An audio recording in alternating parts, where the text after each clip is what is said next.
Hey there, comrades. Welcome to this week's episode of Red Library, a political education podcast for today's left. New mini-squared series, Who Dis? We're here to kick off our first part of our three-part mini-squared series on Ernest Mandela's An Introduction to Marxist Economic Theory. Me and Comrade Commissar Don are going to get into some of the core concepts of orthodox Marxist theory, such as use value and exchange value, surplus value, the labor theory of value, and much more. We're going to dive right in today, as this is supposed to be a mini-squared series episode, but in true Red Library fashion, it's still going to be almost an hour long. Parts 2 and 3 will be a little bit shorter, as we wanted to talk about Mandela a little bit and the context of the book, which lengthened this one out a bit more than we intended, but it's still going to be relatively short and sweet for us. On one note, we did have a technical issue in today's recording. Between about the 32-minute mark and about the 49-minute mark, Comrade Commissar Don's mic had some issues, and strangely enough, it's going to make his voice sound incredibly deep and almost robotic-like. Don't worry, it just proves that Comrade Commissar Don is in fact a cyborg. But we got some things tuned up about the 50-minute mark, and then he's back to normal. But nothing to see here, just a cyborg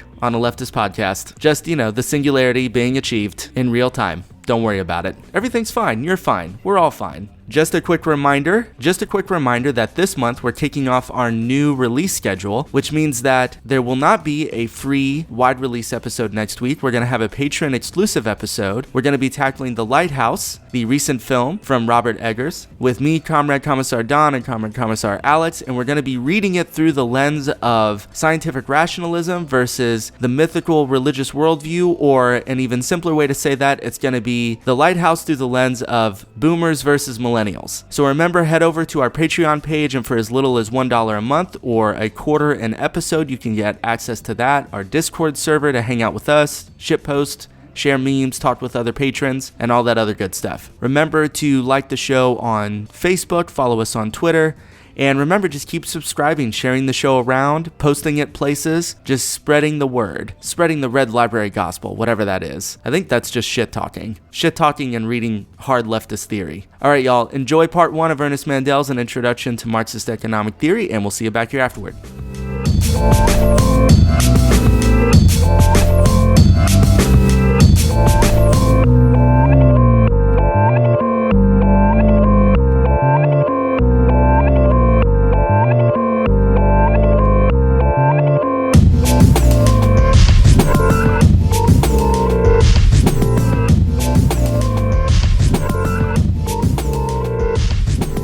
Hey, Comrade Commissar Don, give me a big yeah. All right, welcome to this week's episode of Red Library, comrades. We're here in the studio. We're here in the podcast production factory. We're on the shop floor. I got a wrench. Cranking those out, yeah. Assembling the widgets. Is a podcast and a the widget? Gizmos? Sure. Well, I feel like it could be a widget. I don't know. I feel like a widget needs some sort of tangible physicality in the universe. Man, are you more of a materialist than I am on this front? Maybe, I don't know. I feel like widgets have transcended the material and now they're purely virtual. Maybe we should make a new term for the purely virtual widgets. Vidgets. It's just the German version. Yeah. Widgets. Yeah, they are widgets, yeah. All right. Sorry to our German comrade listeners out there. We love you. We do love you, yeah. You and I both have attempted to learn German, and I'm sure we will again at some point. Yeah. I think it's pretty much just going to be every 2 years, I'm going to spend about 6 months trying to learn it and fail again. That's the nature of life. That's true. It's a Sisyphean task. I am not happy, though. Only if you're very bad at learning languages. Well, yeah. So I think once I finally get my Spanish shit together, then maybe I'll crank out some German, so... Cool. Well, this is supposed to be a mini episode, so how about we stop just fucking dicking around here? Yeah, let's try it. We think we're going to keep this at 30 minutes? We're going to try. We might. I think this is much more promising than Foucault. That is true. For 20, 30 minutes. So let's go ahead and let the cat out of the bag. We're here to do our new mini-series on An Introduction to Marxist Economic Theory by Ernest Mandela. This book is a nice short little introduction to some core Marxist concepts. It's 100 pages. Yeah, I think it's technically a pamphlet. Whenever it was first published, it was labeled as a pamphlet. Okay. But it looks like a book to me, so I'm not going to debate that. It has a spine on the cover. So that qualifies. I'm going to call it a book. If it didn't have a spine, would that mean it is a pamphlet? Or like a zine? Yeah, it'd be a zine, yeah. Okay, Fucking zines. Get out of here with that anarchist bullshit. So, we're going to try to do this in maybe 2-3 episodes. We're going to try to keep them mini episode length. It's still dense. There's a lot going on in every page. Yeah. As always. As always. You and I have read this together. We both thought it was actually a pretty astoundingly effective way to introduce some of the core things in like Das Kapital, but to do it in a way that is very, I think, sneaky and just like much more succinct and to the point. Yeah. But rereading it, getting ready for today, I'm like, oh man, this does encapsulate just so many important things in the entirety of Das Kapital Volume 1. I think it is very effective at what it seeks to do. For maybe some listeners, this might be kind of rehash of maybe some things they already know, but I know that when I'd read it a little while ago, it was very helpful for me to understand just some like very core concepts. And I think if you are relatively new or newer to some Marxist theory, this might be pretty helpful. We have gotten some listener requests to do some core Marxist text, and just a little bit of why we're doing this book. I think we didn't really want to do the same thing that everyone else does. We don't want to do a capital reading series because other people do that really well. But we thought this was kind of a pretty unique way to approach learning those core concepts and still keep it really accessible and be a little different than maybe what a lot of other leftist podcasts do, because we hate them and we don't want to do the same things that they do. We hate them all. Shots fired. I know you looked into the background of Mandel and this book a little bit. You want to hit on that? Just a couple of points. Ernest Mandel, I think, is probably most commonly encountered because he wrote the introductions to the Penguin editions of Das Kapital Volumes 1, 2, and 3. So my first exposure to him was actually reading his introductions to those, and I remember being really floored and was like, who the fuck is this? Because this is great. I remember those introductions were really amazing and really, I think, summarized them were just like really clear and precise. And I think that's what drew me to him, is basically just his ability to take this really complicated orthodox Marxist theory and to make it, I think, really accessible. So did this pamphlet flow out of after you wrote those introductions? Did you write this then? Or? I think he wrote those introductions maybe around the same time, but I think this pamphlet specifically came out of a 2-volume work that he did that's just called Marxist Economic Theory. Okay. And I think he published this in like maybe the early to mid 60s, but it was sort of a career defining work for Mandel. It's just 2 monstrous volumes of just straight up orthodox Marxist theory. And this pamphlet came out, I think, as a way to summarize some core Marxist themes, sort of as a way to prepare people or to introduce them to some of the more in-depth theory in those 2 volumes. A couple of other things that he's published. He actually published Late Capitalism, which is pretty path-defining work for trying to describe the global nature of capitalism post-World War II. This was actually a really big influence on Frederick Jameson's book on postmodernism, which is really cool. So, and then he's also written some other stuff just about Marx and just has some general things about Marxist economics. A couple of other things really quick. This was published in 1967, so it was right prior to May 68 and the global uprising. So that's kind of the historical context. Mandel, he was a Belgian Marxist economist, and he also is very firmly identified in the Trotskyist school. So he was actually one of the main leaders of the Fourth International starting in 1947, which was basically Trotsky's break-off international post his split from Stalin and the Soviet Union. So we're not going to get into a lot of the leftist infighting inside baseball bullshit because other podcasts do that, because I find it completely insufferable and not necessarily the most relevant thing. Just so you know, he's a Trotskyist, but I think he's one of the good ones. A lot of them are not good. What would you put as the percentage of good to bad Trotskyists? Of ones that I've encountered? Sure. Like who identify as currently being a Trotskyist? Sure. Mandel. I don't think you run into them That's the that exhaustive often. list. That's of the ones I've encountered, yeah. I think people who identify as Trotskyists tend to, a lot of people in the International Socialist Organization, I think, were considered Trotskyists. So there are a lot of, I think, these remnants of these socialist parties and like workers' parties that still exist, and these sort of kind of like micro sects that came out of, I think, like the New Left in the 60s and 70s that still identify as Trotskyist. Unless you're looking for them, I don't think you're going to run into them very much. Okay. Yeah. But, not to say that reading Trotsky and understanding Trotsky isn't still very important and very useful for all his flaws. But, the difference between reading Trotsky and engaging with Trotskyist sects and micro sects, I think, is maybe a different question. Gotcha. So a couple of other things for Mandel. He actually worked with Che in Cuba on planning some of the economic programs, which I thought was kind of cool. I didn't know that. Yeah. So I think, Che had read Mandel. He read, I think, Marxist economic theory, and then they invited Mandel to actually help work on developing the economic systems in Cuba, which is pretty legit. I think he has a really good balance of being a really straight ahead orthodox Marxist economist,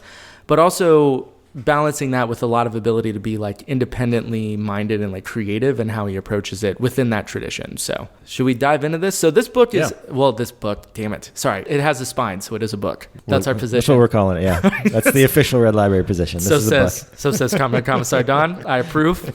Motion is passed. So this pamphlet is going to be broken up into 3 parts, and so we're going to try to tear through part 1 today. I'm going to try to lead us through this one since I did the notes, and then maybe we can do the next one, and we'll figure that out. Sounds good. All right, so part 1 is essentially an overview of the theory of value and surplus value in the Orthodox Marxist tradition. Riveting stuff. Aren't you so excited? This is why everyone doesn't want to read Das Kapital, because the idea that that's where you have to start is a terrifying prospect. From Mandel's perspective, where he wants to start is basically to say that in the Marxist tradition of economic theory, we look at every step forward in history, various civilizations all over the globe. Every step forward is always something that comes about through the increase in the productive capacities of labor. If you read a lot of Marxist economic thought, the idea is that the development of societies, like whenever we talk about development, it's essentially about the ability to produce more and more things at a greater and greater efficiency. That's the general idea. So we're looking at society through the lens of the productive capacities of labor and the productive forces that are available and what that society is oriented around in terms of production. For a division of labor to be possible, and for groups such as like artisans and artists and scholars and like different classes themselves, the idea is that class society arises through the development of the productive capacities of labor. So the more that those develop, it allows for different divisions within society to exist, and then we start to see the development of classes through the ability to produce greater and greater amounts of things. Yeah, and this is specifically tied to the fact that once laborers start producing the surplus product, right? Yeah. That's when the division occurs, because he wants to separate the idea of surplus labor from necessary labor. Yeah, absolutely. Yeah, and were you going to get to that? Yeah, but okay. I think that hitting on, and this is I think something Mandela is really clear on, and I think it's really important and really powerful still, is this idea that being able to develop a surplus of goods or whatever it might be is really the core process that allows for class society and for a lot of the things that we're going to really critique in the system of capitalism itself and in feudalism and in the slave mode of production as well. It's this ability to create a surplus that's really sort of the core issue. Because as long as one person can produce enough for that person and only that person, so you can only make enough for yourself, you really don't see the same social division of labor and the sort of division into classes per se. But once that surplus is possible to be created, then the conditions are present for a struggle over how that surplus will be shared arises. So this, I think, is really crucial, is that once you can create an excess of what everyone needs on their own individual level to sort of sustain themselves, all of a sudden the question of, well, who's going to get this surplus becomes paramount. I think that comes to, even from its very beginning, an idea of what politics really is, right? Is basically different groups trying to figure out how this different surplus, how these different things are going to be, what goals are going to be put towards. Yeah. And I think not always going to be able to be, there's like not always going to be an easy compromise that's made between them. And so politics isn't always just about finding a nice clear path where everybody is happy or everybody is satisfied or something, but is actually sometimes have to be choosing between different groups that will be benefited from this surplus. I'm really glad you brought that up, because I think that's such a crucial distinction that we haven't really fleshed out on the show before, is that this more sort of enlightened liberal bourgeois perspective to what is politics at its core is finding sort of compromise, agreement that's mutually beneficial. But I think this sort of more Marxist, like almost like antagonistic, conflict-oriented approach to politics is to say, this is about who gets what? How do we distribute the surplus that we're able to create with our mode of production? And that's a struggle. It is very directly a struggle over how that's going to be divided. Yeah, exactly. So once we have this surplus, Mandel says that now we have production that recreates the conditions of each laborer. So basically you can sustain yourself through your labor, and you have a surplus that may be distributed to a section of society. And here's the key, that does not have to work for its own subsistence. So this group that no longer has to engage in their own labor to sustain themselves, Mandel basically says whoever gets that surplus and doesn't have to work for it, that is the ruling class of that society, which I thought was just a really clear and precise way to point that out. Necessary labor, and this is a key distinction in Marx, necessary labor is what we do to sustain ourselves as workers, while surplus labor exists to sustain the ruling class. So we have already this distinction between necessary labor and what Mandela is going to call surplus labor at this point. So the work that we do that creates a greater excess than just us having the basic necessities of just being able to live and provide for ourselves and, let's say, like whoever's in our home. Just as an example of this in modes of production prior to capitalism. So let's look at plantation slavery and feudalism. So the idea would be that out of the 7 days of the week, you're only needing to work, let's say 1 or 2 days, or maybe even 3 days out of the week to provide for the materials and the food that you need for you and, let's say, your family or like your small community, right? It's those other days of the week that you're still working that are just solely generating surplus labor for whoever it is that's ruling in those systems. So obviously for plantation slavery, that would be slave holders, and feudalism would be obviously like lords and whoever actually owns the land that the serfs are actually tilling and farming on. So necessary labor creates necessary products, and surplus labor makes social surplus products. With this idea, we get kind of a preliminary definition from Mandela of what surplus value is. And this is a really, really core part of Marxist economic thought. Maybe I would dare say the core of Marxist economic thought. So surplus value is the monetary form of whatever that social surplus product the workers create is. So you're creating in excess of what you actually need, what's actually necessary. And surplus value is basically that product being put into sort of a monetary value. Just to really drive this home, because this is the core of Marxist economic theory, social surplus product, or even its value form, this arises as the gratuitous, uncompensated labor of the workers in each system. So the whole thing that all of this orients itself around is the creation of surplus value and how that is just essentially ruthlessly expropriated from workers and just directed towards the ruling class who does not work for it. Welcome to capitalism, assholes. Another core distinction for Marxist economic thought is the distinction between what we call use value and exchange value. So every item that you produce or service has a utility for some kind of human need. And so whatever that utility is, that's what we call use value in Marxist economic thought. And this could mean that the things produced are used by the producers themselves, or they're appropriated by the ruling class. So for example, if you'll make a widget, and then a ruling class, a landlord or a parasite, let's say, uses that, you make a stool. And then the landlord buys the stool and sits on it. That's still creating a use value for someone, even if they're in the ruling class, let's say. Now, what's really core in the development of capitalism is the role of exchange value. Now, items can also be produced just to be sold or exchanged on the market. And the value or the items that are created to just be sold on the market are basically ones that have what we call exchange value. So their value is essentially the value that they have to be exchanged on the market itself. I only say this because I've spoken with people who are maybe confused at this point. When we talk about use value and exchange value, at least in this sense, there's not like a number that's associated with like a very specific one. It's like just a general idea of if a product is created, it must have both a use value and an exchange value. If a commodity is produced, because it must have a use value, because if it didn't, then nobody would want it. Absolutely. And it would never go anywhere. It has an exchange value because it's useful, other people may want it, and therefore think it is valuable enough to try to procure through money or something like that. And I think what's really key about that distinction too is that under the mode of capitalist production, everything that is produced has both a use value, it's obviously going to serve some purpose or some need, and it has an exchange value because commodities are exchanged within the marketplace. So this is what's really key, is that under capitalism, everything has both a use value and an exchange value. It doesn't mean that there weren't markets at prior points of history in different societies and under different modes of production. The thing that's distinct within capitalism is that commodity production becomes the core sort of centralizing feature of how things are produced and how they're exchanged. Yeah, that's a good explanation. And I think that one of the distinctions in Marxism is that something is only a commodity whenever it has both a use value and an exchange value. So anytime you talk about commodities, you're inherently assuming that it has both a use value and an exchange value, which means it's made to be exchanged in the marketplace. Right. Even fidget spinners. Even fidget spinners.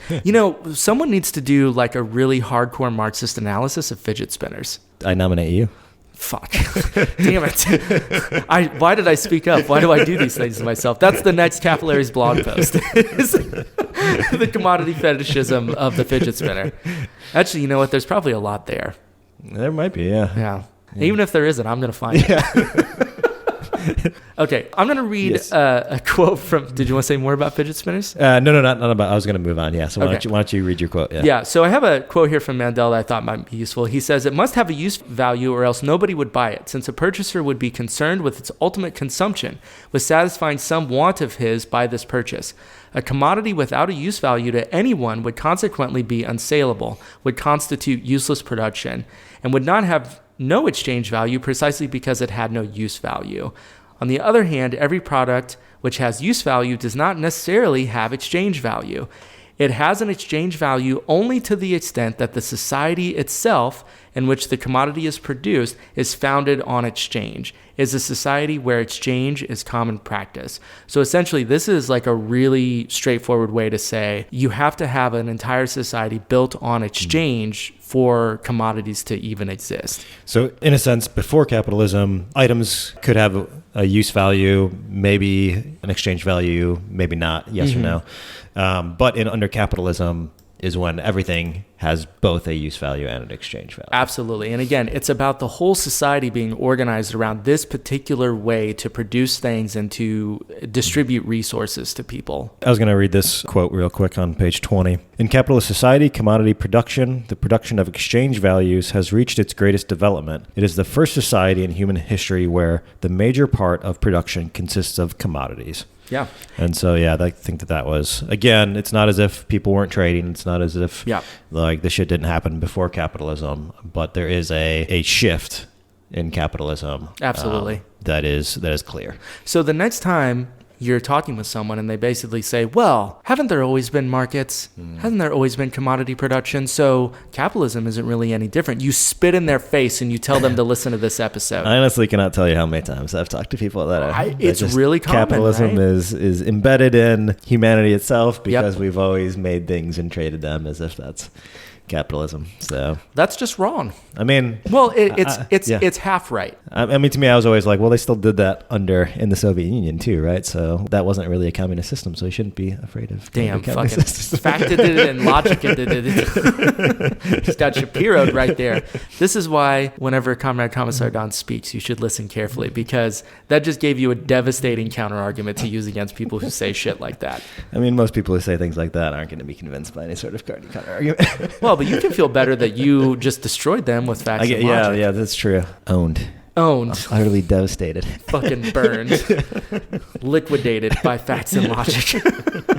Okay, for the development of trade and markets and exchange value, those things also require division of labor. And the reason why is basically because different people making different things with different use values, not everyone makes the same things, or not everyone needs the same things. And so we see a division of labor start to arise whenever people make different things that are needed by others. And so we start to see that's kind of the basis for a division of labor itself and for trade. Now, in capitalist society, like you were saying from Mandela, it's by far the most advanced form of production of commodities and sort of the role of exchange. And basically, not all production is commodity production, however. So if you're a peasant, you're still producing use values. And if you are a slave, you're still producing use values. But because they're not necessarily being created and then traded on the market, they're not necessarily also containing exchange value, as you were saying. And just to clarify one little bit, right, is that the definition of commodity specifically is that it has both exchange and use value, right? Absolutely, so there can be things that are produced that has a use value, but because they don't have an exchange value, we would not label them as a commodity.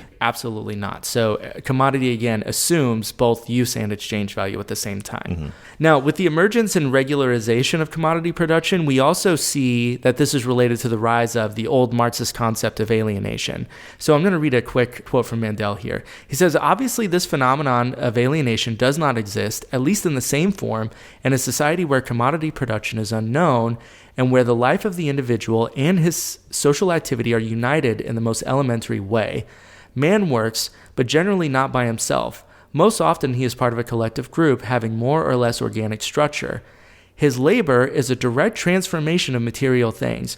All of this means that labor activity, which is the act of production, the act of consumption, and the relations between the individual and his society are ruled by a condition of equilibrium, which has relative stability and permanence. I guess what I just took from that is just to understand that essentially alienation is something, in the Marxist sense, is only something that's possible in the way that we're discussing it under the system of commodity production, i.e. capitalism. So past societies focused on use values tend toward impoverishment when not based on commodity production and are subject to the hazards of nature. So this is one of the things that I think is really dialectical about Marx that people, I think, sometimes miss, especially people on the left. It is important to recognize that capitalism has also created major advances in the ability to produce a surplus and for the ability to get us out of these cycles of nature, of being so dependent on weather systems or like cycles of nature to produce things. It's a core Marxist feature, I think, if you're thinking dialectically, to just understand that, yes, like capitalism has brought great advances in certain ways. It's also that it's brought devastation and certain really detrimental effects along with it. Just to add to that a little bit, again, something that I talk with people over and over again is that if you buy into Marxist theories, what you're not saying is that we should have stayed in feudalism and shouldn't have, like, capitalism was some sort of wrong step. It's just that it shouldn't be the final step, that maybe that there is something beyond it that can be better. Yeah. And I think Marx makes this very clear that, yeah, this is not as if we want to return to something that was even worse. It's just that we have transitioned at several points in humanity through different economic and political systems, and none of them have been the final one. And we should continue to try to keep improving. Yeah, which I think is, again, something that without a pretty thorough reading of Marx, it's very easy to miss that point. Yeah. And so, again, if someone basically says, well, capitalism has raised up blah, blah, blah people out of poverty, or like, I think a truly dialectical Marxist answer is to say, yes, and it's also created all this horrible destruction of nature and alienation and destruction of all these like past like forms of ways of organizing society. And so the idea is to say, yes, capitalism creates the conditions for its overcoming. Right. Yeah. Hashtag dialectics hour. Big dialectic energy here on the mini episode today.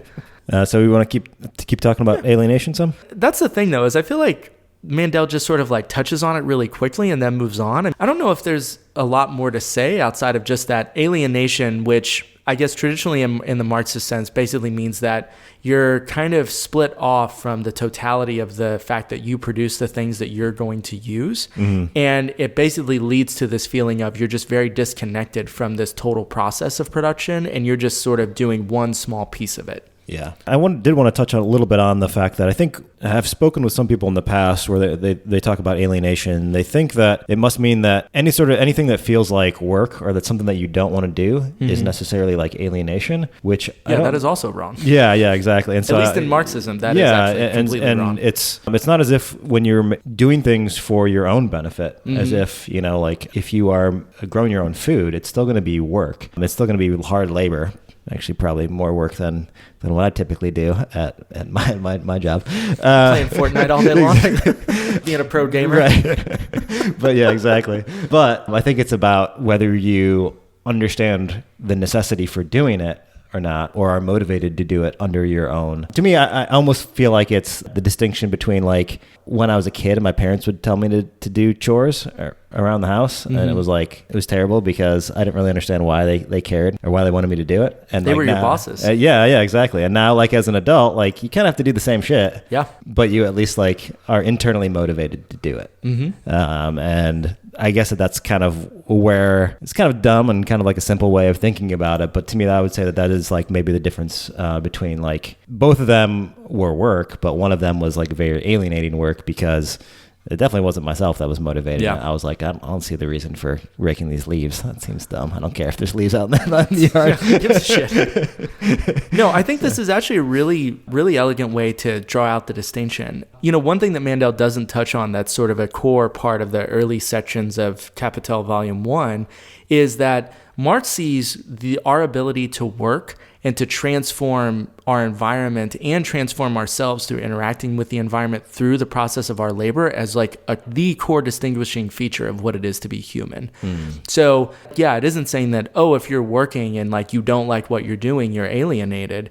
Like a more, I think, true to Marxist way to think about it is to say that it's really about how at our core we are defined as human beings almost through the fact that we change ourselves and our environment in this dialectical process, which means that they sort of both kind of like constantly inform each other through the act of labor itself, which again is sort of one of those things I think it's really easy to not incorporate that into thinking about Marxist theory if you don't read those parts of Capital, which is part of why we have this show, so we can share those. And I think that there's an aspect too of it, because it's like you can also be for the worker who's feeling alienated, they're obviously motivated by some sort of necessity to provide for themselves and to make sure that they continue to survive. But it's what they see their labor producing is like several almost like barriers to seeing why it's useful or why it's valuable or meaningful. Whereas like if you are working for yourself, you know what you're doing, you know why you're doing it, and you can see the beneficial nature of the work that you might be putting in. Whereas if you're working in a factory or some like code farm or some shit like that, you don't necessarily see the value in what you're doing, because it's not you're not producing what you think is going to be benefiting you directly. Yeah. And so again, the idea is that it's this whole total process that you're just sort of being broken off and doing one small part of it, and thereby disconnected from the totality of the whole process itself. Right. Yes, exactly. Yeah. So just a couple of quick points and then we'll keep moving here. Under the system of commodity production, labor becomes disconnected from the rhythms of nature, and it takes on these regular and measurable characteristics. So it starts to become this thing that you can almost sort of keep track of like an accounting system. How much time did it take for you to craft that pin, or to like build the fucking widget, or to write that code? So it's this thing of like where now labor is this process that you can itemize and attach these sort of measurements to, that becomes also a big part of it. So this might be, I know we're on a mini episode, so I'm really trying not to ask too many questions about some of this shit. But let me ask this more generally, and then I'll ask it more specifically. Yeah. Do you think that every worker under capitalism will necessarily feel alienation? And do you specifically in your work, since I would assume that you went into it because you find it to be somewhat meaningful, do you find it to be alienating? Oh, man, this is a good question. This is a big one, because I think it really hinges on, is service work a type of commodity? Because I've thought about this a lot. I mean, I think this is something we should like maybe talk about throughout the rest of the mini-series and maybe, in some future episodes. But I would definitely say, I think that what defines being alienated is not so much the specific work you're doing, but the total like system of commodity production that you're a part of. So I think in Marxism, what's really key isn't the work itself. It's the fact that, and this is a really key Marxist distinction, to be able to survive, I have to sell my labor power on the market for wages. And it's partially because the only way that market could even exist means that the division of labor has to be developed to a certain degree. Like, for example, whenever I show up and let's say I'm doing like social work bullshit with somebody, right? I'm still very disconnected from a total process of, do I get to decide the people that I work with? Do I have any control over how my position is funded? Because my position is still very, very constrained, delivering these services based on this larger total system of grant funding and philanthropy and everything else. It's a tricky thing, because it's not as simple as, like I'm not making the widgets in the, in the factory. Right. Yeah. I do think that the things that define commodity production and alienation in this sort of orthodox Marxist way, I think absolutely still hold, even if you're doing service work, precisely because you only get a job because you have to sell your labor power on the market. And I think that's what's definitional. Okay. Yeah. That's good. Yeah. Yeah. I mean, what do you think? Because, I mean, we do things that aren't really that far off. Yeah. I mean, to me, the way that I was going to frame it was essentially that I think that there is a form of alienation, I think the one that you were talking about, that I think is almost universal, or I would have a very, very difficult time imagining that does not exist under any sort of capitalist, that would exist for all jobs under a capitalist system.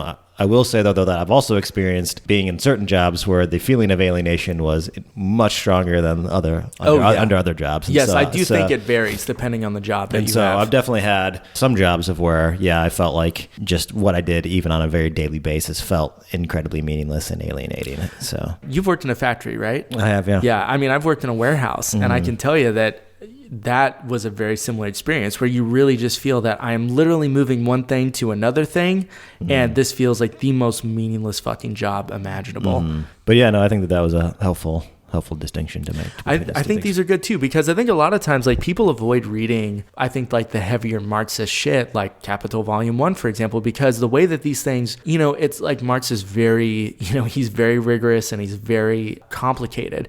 But I think at their core, like these ideas are still very much alive and very much make sense. It's just, that's why I love this, this book / pamphlet so much, because I think it does like deliver them in a straightforward way that is, I think, very true to the spirit of Marx himself. Let's come back to exchange value. So the exchange value of a commodity is determined by the quantity of labor necessary to produce it. So the quantity of labor is measured by the length of time it takes to produce that commodity. Now, this is where we start to get to the general definition of, here is a very important phrase, the labor theory of value. Mm-hmm. The labor theory of value actually is not something that Marx sort of invented, out of thin air. It was actually, its initial form was developed in sort of the classic bourgeois economic theory of Adam Smith and David Ricardo, whom Marx read very closely and really just sort of developed it to its fullest extent. I see you smirking. Do you have something? No, only because I remember having a conversation with a guy that was convinced that he was disproving Marxism by disproving the labor theory of value, but he was super into Adam Smith. It's almost as if these people don't think through the things that they're doing. Or read Adam Smith. Actually, one of my favorite things was someone had taken like a picture of AOC and posted a Adam Smith quote on it that was like really critical of like the division of labor.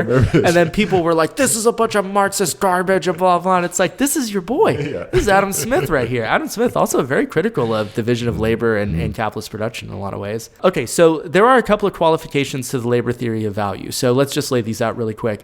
So not everyone has the same capacity for work. So not everyone can work in this sort of like universal, like agreed upon, similar way. So if the exchange value of commodities depended only on the quantity of labor expended individually, then basically the lazier or more incompetent the producer, the larger the number of hours he would spend in making a pair of shoes, and then the greater would be the value of those shoes. So again, it is not about the individual's capacity to work and how long it would take them to make something. That is not what the labor theory of value is saying. Yeah, and again, I was just going to reemphasize, when we talk about the labor theory of value, it's not as if everything that's created, there's a one-to-one correspondence between its value and the exact number of man hours that were put into producing it. It's a more generalized idea of the connection between the fact that humans do need to spend time to transform the raw materials into the final form. Absolutely. And this brings up a really core aspect of how Marx developed the labor theory of value to, I think, its sort of greatest development. It isn't the individual's time that really determines it. It's what we're going to call socially necessary labor time. So there's a really core Marxist concept. It's the idea that it's like a general average of what's the general average that we can calculate of how long it would take someone to make this pair of shoes. That general calculation is what the labor theory of value is really getting at. Mm-hmm. It's that general calculation that determines the sort of value that product is going to have under the labor theory of value. So this idea that it's all about these like individual distinctions, whenever people critique Marxism for that way of like, oh, it's going to abolish individual distinctions of who can do what and blah, blah, blah. It's like the whole critique of Marxism is to say, that's exactly the most oppressive thing about capitalism, is it demolishes individual distinctions and creates these sort of like social averages that we calculate things by. So there is one other thing here, and this is a quote from Mandela. He says, the exchange value of a commodity then is determined by the quantity of labor socially necessary for its production, with skilled labor being taken as a multiple of simple labor. Again, we won't go into that too much, but basically, ideally, if you have a lot of skill with making shoes, you're probably going to make shoes faster than someone who has no idea how to make a fucking pair of shoes. That's my way of explaining it.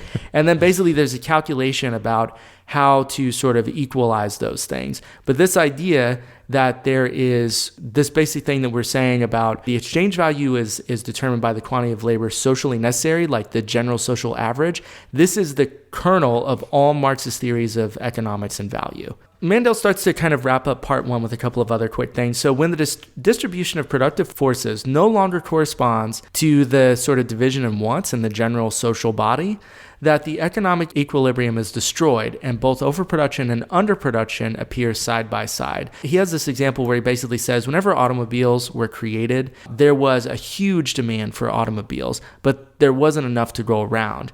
And also at the same time, carriages pulled by horses. Horse-drawn carriages. Yeah, horse-drawn carriages, whatever the fuck this is called. That basically those were still being produced in greater numbers. So as this sort of change happened, you had an underproduction of automobiles, the new commodity that was replacing the old commodity of horse-drawn carriages, which were then being overproduced. So it's the way that these things like sort of become out of balance.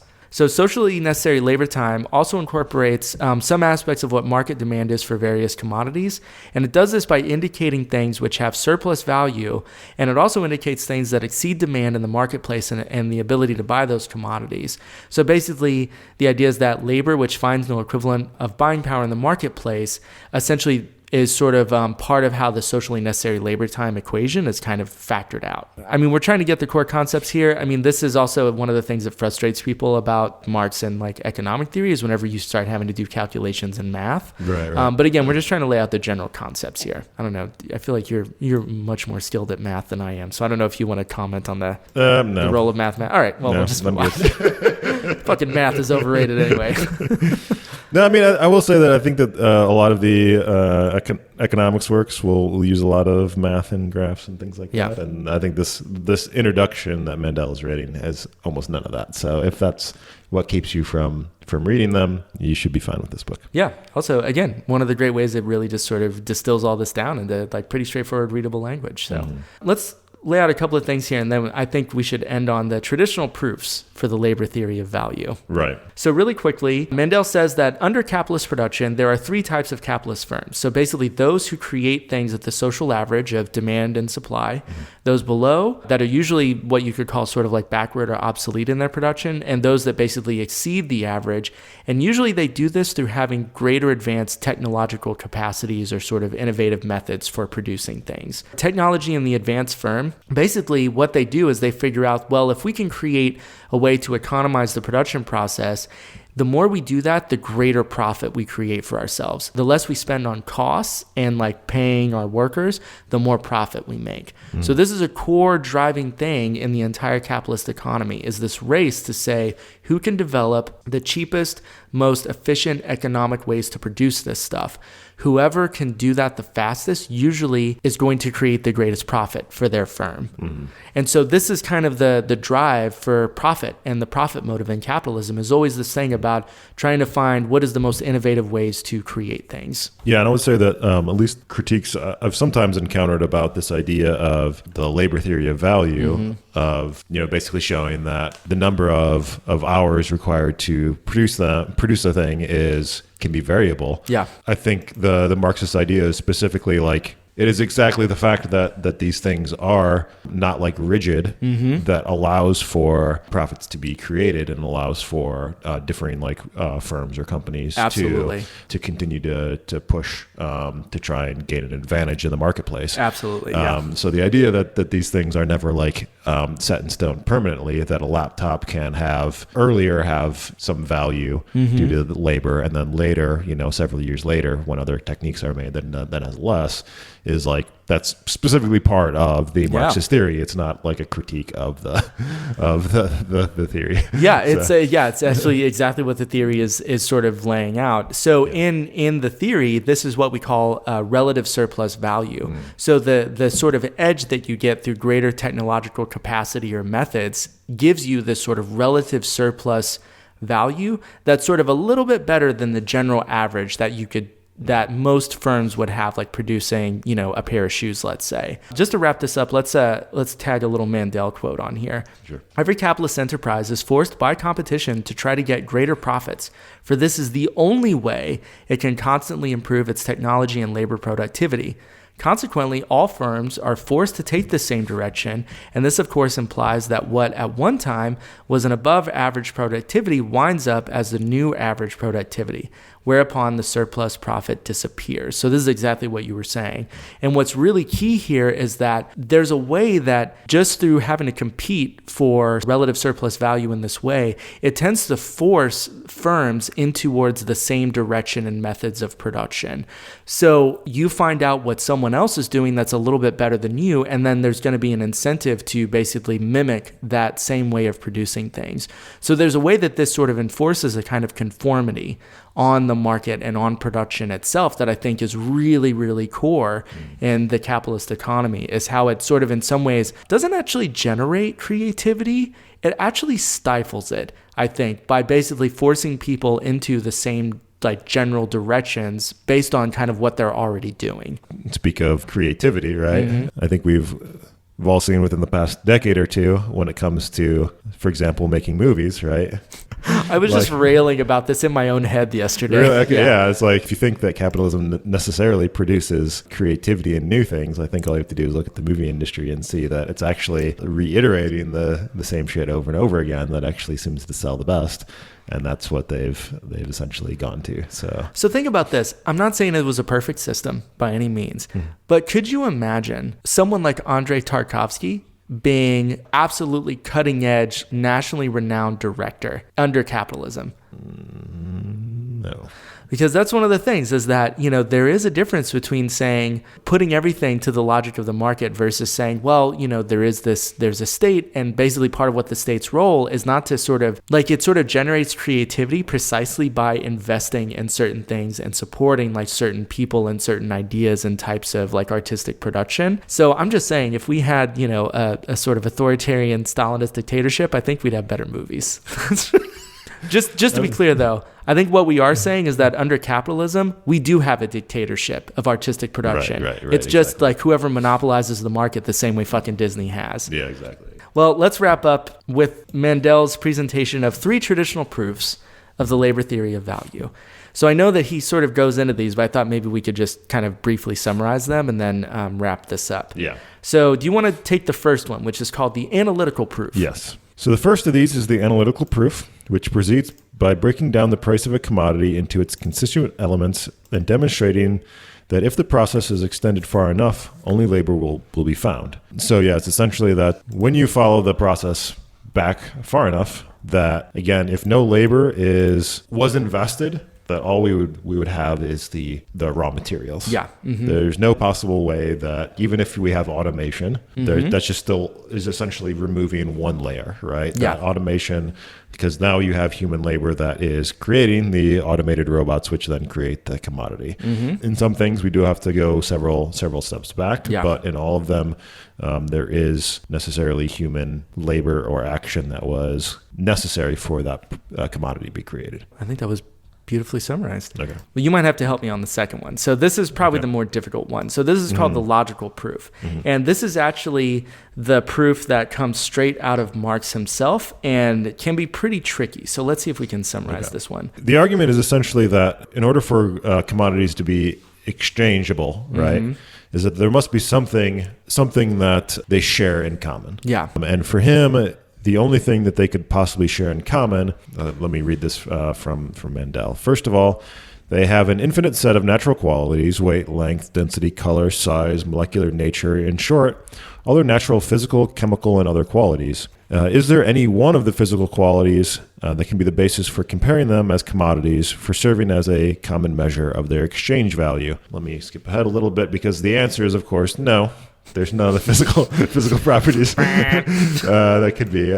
So on the next page, on page 40, a common quality must be found in all of these commodities which is not physical. Marx's conclusion is that the only common quality in these commodities which is not physical is their quality of being the products of human labor, of abstract human labor. Yeah. So basically, there isn't any general, purely objective way we could say that me making this textile over here is the same thing as you making that pair of shoes. Like, there is no like general way to find a pure equivalence between the two. So we have to have sort of a mediating factor that can sort of balance them both out. And it's an abstract sort of thing because we're having to pose, okay, how do we equal out these two things that seemingly, like, how do we even compare them? So abstract human labor is Marx's sort of concept and his idea of how that actually happens. So it's almost like my thought is it's almost like a necessity. Like, you have to have some way to find equivalent values between different things that you're trying to sell or trade. And so abstract human labor becomes the most straightforward way to do that. That's my impression. I don't know. What do you make of that? Yeah, no, that's my understanding as well. Momentarily, I would say that there's a common critique that I see of this is going to be, for example, something like, let's take a barrel of crude oil. It is worth something, it is valuable, and yet at the same time, there, at least if we look at it, there appears to be very little human labor that went into it, right? That most of its value is from the fact that it is rare or uncommon or only found in certain areas. The critics would say that this proves that the labor theory of value isn't necessarily true. What would be your response to that? Two things I would say. One, that is sort of the neoclassical definition of value, right? To say that we assign values to things and that's what makes them value inherently. I guess like I've thought about this a lot. And again, I mean, being an economist is not it's not my bag, but I'm like been interested in this and like wanting to understand this stuff for myself. I would say that my thought would be that, but why we assign value to that barrel of crude oil in the first place is only through the ability to manufacture it and produce it in a certain way, which then would lead to a commodity. So it's almost like the only reason we place value on it in the way that we do is we're assuming that there's going to be a production process where human labor is going to be put onto that material input, which then makes it into the commodity that's valuable. I'm sure that, this is probably a debate that's been going on for decades upon decades that I'm just like not steeped in, but that's my thought, because if it's a question about how do we ascribe value to certain things, being a Marxist, we have to think about it from a material sort of standpoint. And I think that materialist standpoint would say, yeah, but we assign value to certain things in the way that we do precisely because there are material conditions and material processes of production that make those things valuable. And I mean, this is in Marx, right? Like Marx is really clear to say that the inputs to the production process, yeah, like those might be traded on the market and you can like see prices vary and like, markets will change based on the material goods you need to produce things, but it's still the process of production through human labor that turns those into commodities that then make us ascribe those inputs as being valuable. Like, for example, like, do you think if tomorrow we found out that, we can create an energy source that's just as valuable or like just as profitable, if not more so, than oil, but let's say we found out you could do it with like human toenail clippings, right? So do you not think that if you found a production process that could lead to that sort of a commodity, that all of a sudden the market and like the value we ascribe to human toenail clippings would all of a sudden be greater than crude oil? That's a weird fetish I have. So I apologize. You all just got sucked into that. I was also going to say, and you can correct me if my understanding is wrong, but I thought that Marx also like freely admitted that like different materials may be more rare and maybe more valuable than others, but it doesn't necessarily discredit the labor theory of value because, again, in order for them to be made into anything useful, humans would still need to add labor and time into producing something absolutely that is going to be used. And I do wonder if there's part of that criticism is, again, not just grasping that in Marxist theory, the core feature of commodities is that there's use value and there's exchange value. And I think it's almost, again, I'm sure there are like very sophisticated arguments, that I'm just not aware of, but I do wonder if part of it is that just not understanding like sort of the complexity of like Marx's definition and the fact that he's using this like very, abstract dialectical sort of reasoning to come to this like general concept of value. Let's wrap up with the final proof and then we'll call this one a relatively successful mini episode. Okay. So the third and final proof of the correctness of the labor theory of value is the proof by reduction to the absurd. Reductio ad absurdum. Yeah, do you want to explain this one? Or? Well, he describes it as being the most elegant and modern proof, and I actually think this is when it is related to you bringing up automation a second ago.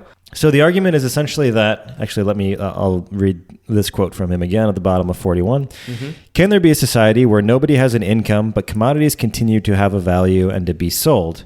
Obviously, such a situation would be absurd. A huge mass of products would be produced without this production creating any income, since no human being would be involved in this production. But someone would want to sell these products for which there would no longer be any buyers. Yeah. And then just the last paragraph of this section I think is really good. He says, expressed in another way, a society in which human labor would be totally eliminated from production, in the most general sense of the term, with services included, would be a society in which exchange value had also been eliminated. This proves the validity of the theory, for at that moment, human labor disappears from production, value too disappears with it.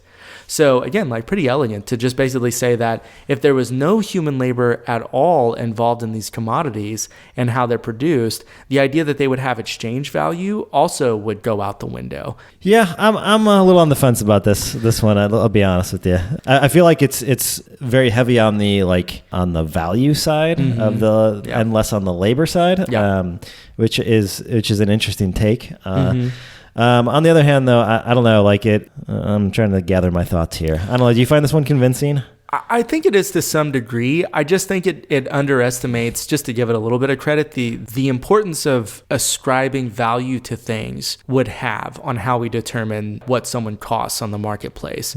Maybe at that point, you could say that, there would be maybe a much more sort of simplistic Econ 101, supply-demand curve sort of situation. I do think it seems like it would fundamentally impact the amount of value that we do place in things. I just don't know if it would eliminate it entirely. So, maybe that would come down to, is the labor theory of value the sole way to explain value? Can it work in concert with other descriptions? I mean, I don't know. I'm not enough of an economist to know those arguments for sure. Yeah. I guess my concern with this one is that the critics of the labor theory of value, where they would be critical is not if things have value or not, but if things, if it's specifically the labor that has gone into them that make them valuable. Is there anything you can think of right now that is solely produced through an automated process? No, I don't. I mean, none that I know of. Like I said, I feel like for automation, there's still labor that went into creating the automation, programming the automation, and the maintenance of the machines and everything else.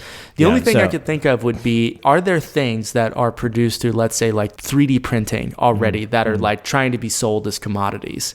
Because I always thought the whole point of having capacity to do 3D printing and make things is precisely that no longer is it anything that you have to buy. Well, you would have to buy the blueprints or somebody has to somebody has to make the blueprints, right?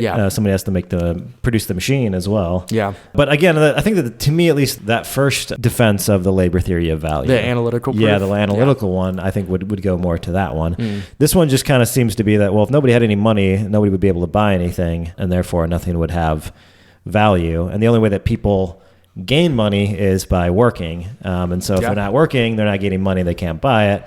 I don't know, it just to me doesn't seem necessarily I guess if you had I have to think if a UBI, if everybody had a UBI. This is very much related to questions about UBI, I think. Yeah, if everybody had a basic income that they got not necessarily through labor, they could still buy some commodities or something like that. So, well, this is the criticism that whenever people like Elon Musk and Zuckerberg are proposing a UBI, it's very much sort of a reactionary sort of fear of how do you keep capitalism going in the conditions of full automation. We're basically separating labor from the individual, but keeping the value apparently.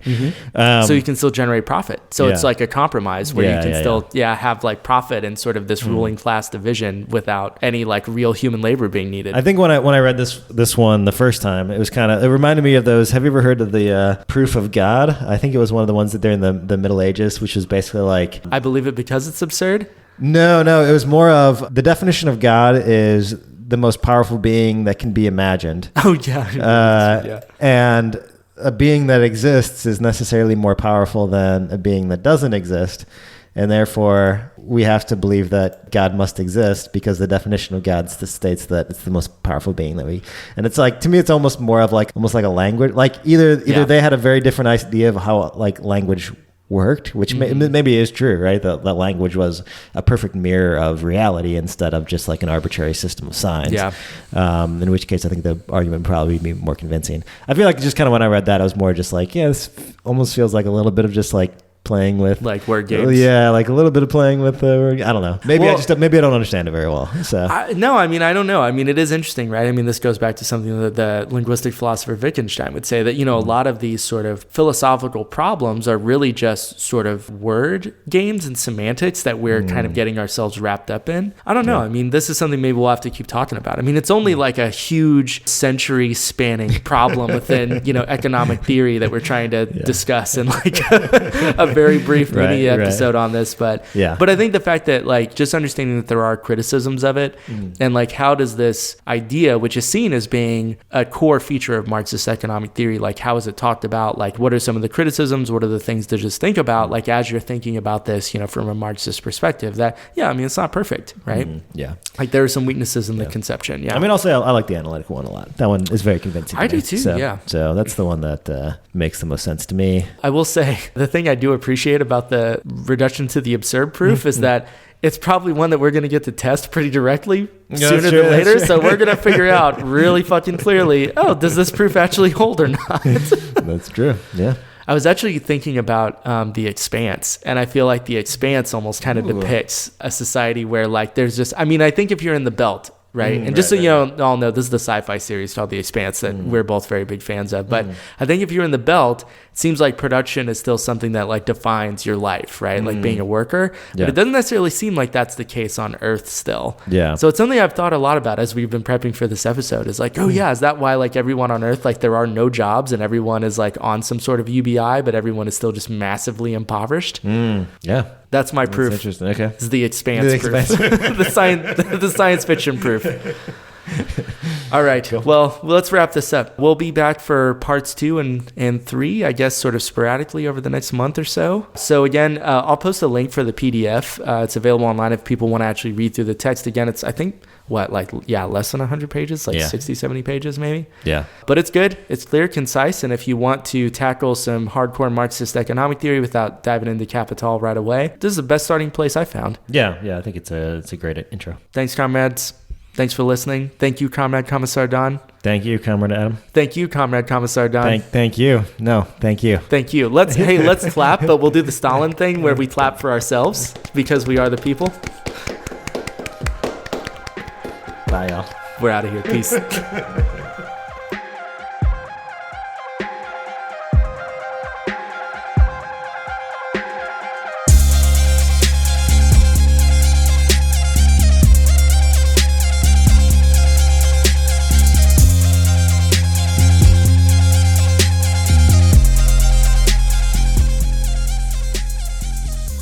Can I get a yeah?